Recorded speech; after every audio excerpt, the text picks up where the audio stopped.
Up, of course, with all the latest developments on the BBC website. Now it's time to join our colleagues for the news where you are. Bye-bye. Thanks, Rita. Hello and welcome to Points West.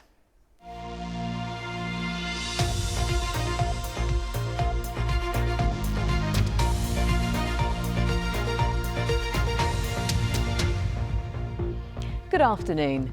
As the Bath and West show gets underway, some farmers and food producers there are thinking about what policies matter most to them in the upcoming general election.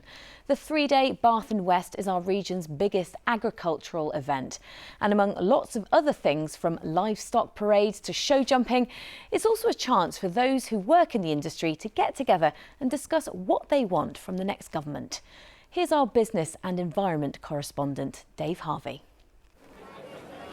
Well, it's not raining, the crowds have turned up, and of course they're all here at the Bath and West to get, well, the usual array of country fare. The sheep and the cows and the pigs are all busy being judged, and some people are talking politics, wondering what the next government might do for farming. One of those is Tom Bradshaw, new president of the National Farmers Union.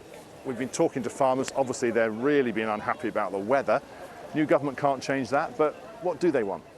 The confidence of farmers at the moment is at rock bottom, and what we need is practical policies that are going to rebuild that confidence, get farmers investing in the future. That's what will deliver food security. We need a commitment to the agricultural budget. We can see huge ambition from the government to deliver on environmental targets. They've legislated for that. They can only deliver that if they make the right level of investment. Food security is now being talked about as part of our national security. They will have to invest in food production to make sure they deliver that food security. We also need planning policy and things like that to just work much better so that we really can deliver growth in our rural communities.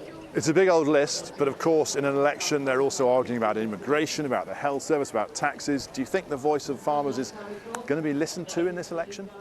It needs to be listened to when we've got all political parties saying that food security is a critical part of our national security. They ignore food production at their peril. We've seen the challenges over the past 2 years, huge inflationary pressure, empty supermarket shelves. We cannot take food production for granted. We need government to recognise that they need to invest in food production for the future, to rebuild farmers' confidence and make sure that we're producing the food for the future.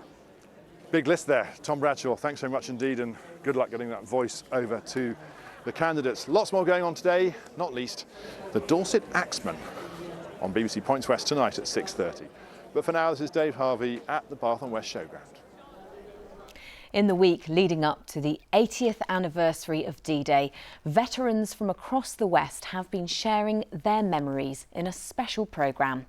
We Were There tells the stories of men and women who played a part in World War II. Our reporter Dickon Hooper's been listening to Dennis Waddington's story. He's from Bristol and served in France, Holland, Germany and the Far East. So they called me up. I was 18 and one month, April 1943.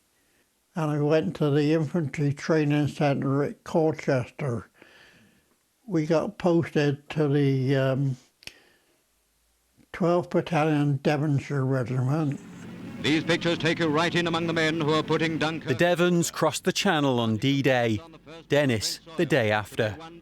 Once we got ashore, we had to wade in, and the ground went up. As you come across the beach, the ground went higher, and we had lunch on that bank there.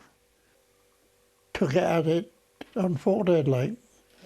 Dennis pushed inland to relieve paras at the bridgehead. There was a general stench of death over all the area, like.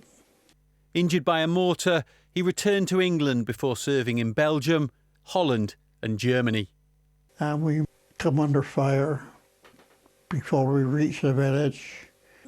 It was only one, and he opened fire on us, and we hit the deck, and the officers gave the command, open fire, and it ended up with the German got shot.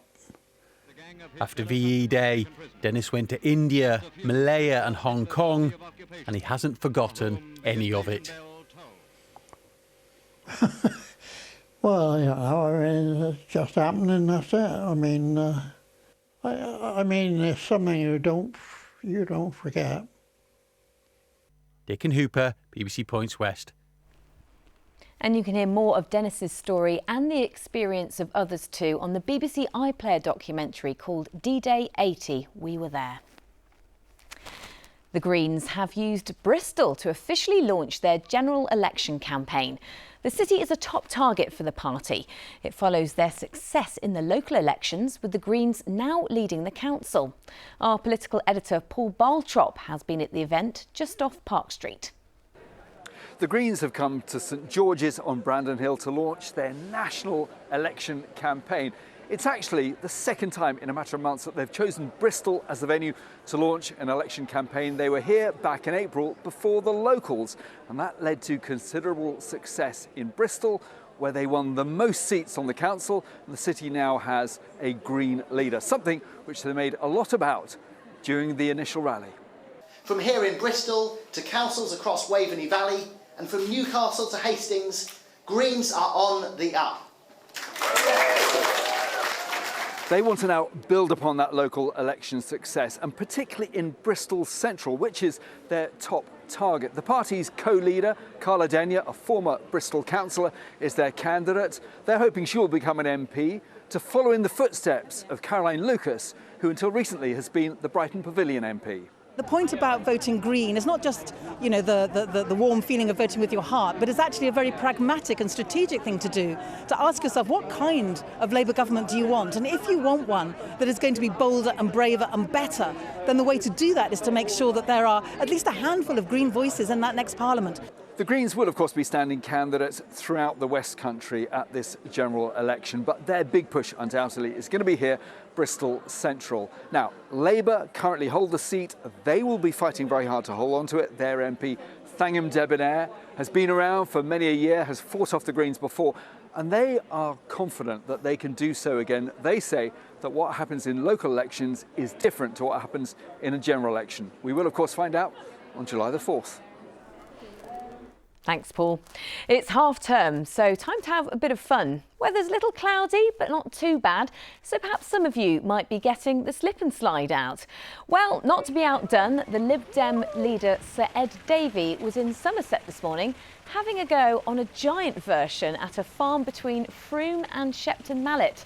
Somerset's new constituencies are among some of the Lib Dems' key target seats on July the 4th.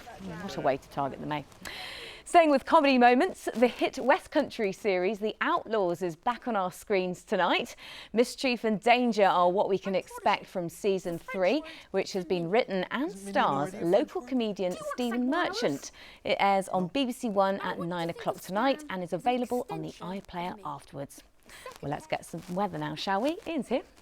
Hello Pam, hi everybody. As expected, it's been overall a more showery day compared to yesterday. The radar earlier this morning was showing some fairly extensive showery rain that had arrived towards the end of the night, just drifting its way southwards. Now behind that, the showers have become more hit or miss in nature, with the bulk of those being confined anywhere from, say, roughly about the M5 eastwards. So parts of Gloucestershire, Wiltshire in particular, prone to those, and some areas in between like Baines. And it's going to be a similar story through the rest of this afternoon. Some brighter or sunnier spells, varying amounts of cloud, some showers still, at least for a while, out towards the east in particular, and then through the course of tonight most of those will fade, and particularly towards the end of the night I'm expecting we should be under dry conditions to get us underway for tomorrow.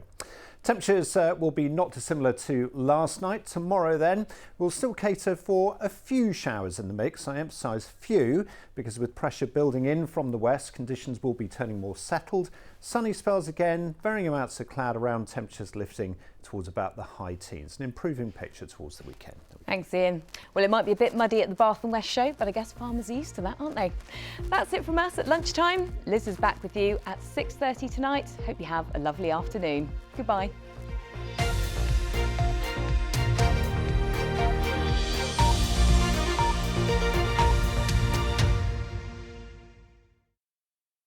To commemorate D-Day, 80 years on, a collection of special programmes from those who were there.